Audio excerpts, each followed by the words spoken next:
Hey there, and welcome to This Explainer. Today, we are completely demystifying market structure.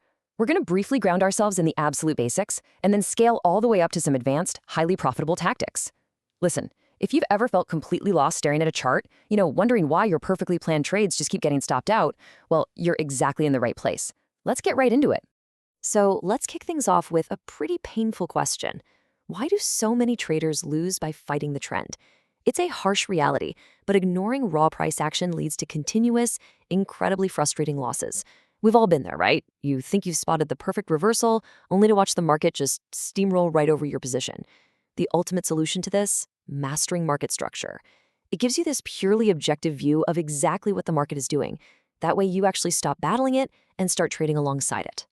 Okay, here's our roadmap for today. We're going to move quickly through the core of market structure, impulses, and the infamous trend line trap before diving deep into advanced swing substructure and validating true reversals. Step by step, we're building a complete masterclass framework here.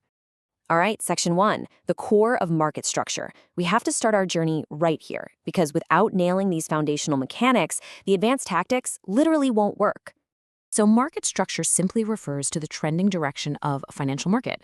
Is the price moving up, down, or sideways? But the absolutely crucial word here is objective. We base this entirely on objective highs and lows.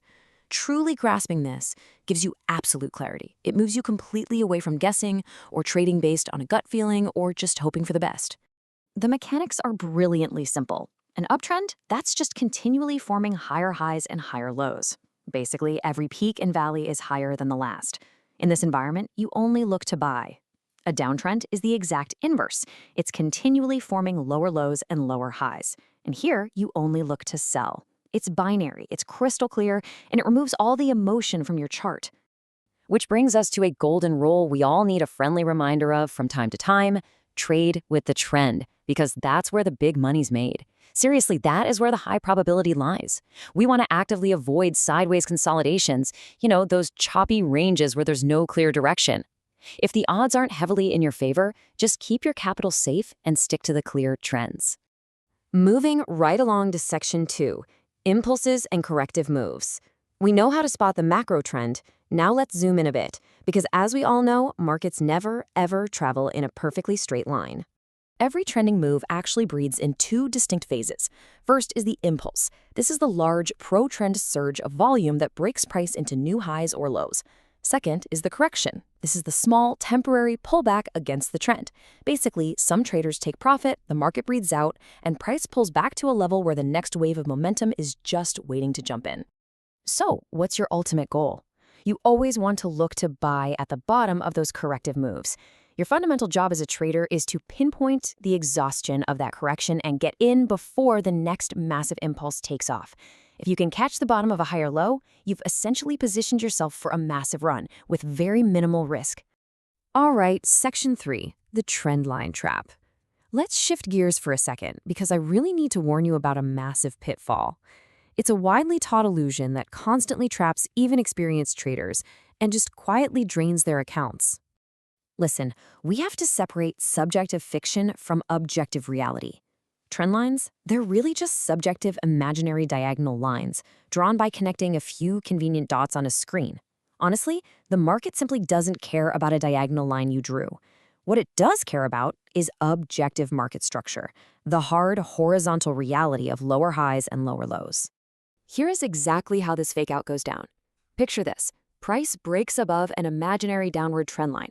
Amateurs see this, assume the entire downtrend has magically reversed, and excitedly start hitting the buy button. But actually, the objective lower high, the actual structural point of resistance, never actually broke. The real structure hasn't changed one single bit. So naturally, the downtrend continues, and those buyers are left holding the bag because they were literally fighting the real trend. Let's dive into section 4, swing structure and substructure. Now that we've cleared out the subjective noise, we're going to zoom out and view the market in its beautifully complex macro and micro waves. I absolutely love this concept. Markets are entirely fractal. What this means is the exact same price structure tendencies occur across all timeframes. It's like a giant puzzle. A macro trend on a daily chart contains smaller trends on the 4-hour, which contains even smaller trends on the 15-minute. It is just a continuous loop of trends within trends within trends. To keep from getting completely lost in the noise, we separate this into two buckets. First, swing structure. This is your overall macro trend, say the 4-hour time frame. This dictates the true undeniable direction of the overall market. Then you have substructure. This consists of the microtrends that happen inside the corrective pullbacks of that larger swing structure. You're usually viewing this on a 15-minute or hourly chart to find really precise entries. So how do we actually turn this into cold, hard profit? Well, first, identify that your 4-hour macro swing structure is, let's say, a downtrend. When the market starts pulling back, you drop down and spot an hourly upward substructure correction. Now you can actually place a buy trade on that short-term pullback, but, and this is absolutely key, you only target a major 4-hour supply zone above. Never hold past unconfirmed structural highs. Once price hits that macro supply zone, you close your buy and immediately execute a sell to rejoin that powerful macro master trend. And finally, Section 5. Validating true market reversals. This is the advanced pro tip that ties all of this structural knowledge together so you stop getting faked out right at the finish line. Burn this absolute law into your memory right now. Wicks reject momentum. Bodies confirm reversals. This is literally the only way to confirm if a trend has actually changed, or if the market is just hunting for liquidity to steal your stop loss. Here is the difference in action. A wick? That simply shows a liquidity sweep. If the market spikes down past a structural low but immediately pulls back up and leaves a long wick, it did not break structure. It just rejected lower prices and will very likely continue its original upward trend. A body closure, however, is when a candle physically closes past that structural point. You absolutely must see candle bodies close to prove the buyers or sellers have taken definitive control. Which brings us to our final question for this explainer. Are you relying on imaginary lines? Or are you ready to trade the reality of market structure? Once you stop fighting the trend, once you learn to recognize impulses from corrections, and once you wait for body closures instead of getting faked out by wicks, literally everything changes. Go open your charts right now and apply this objective framework. I promise you'll never see the market the same way again. Thanks so much for learning with me today.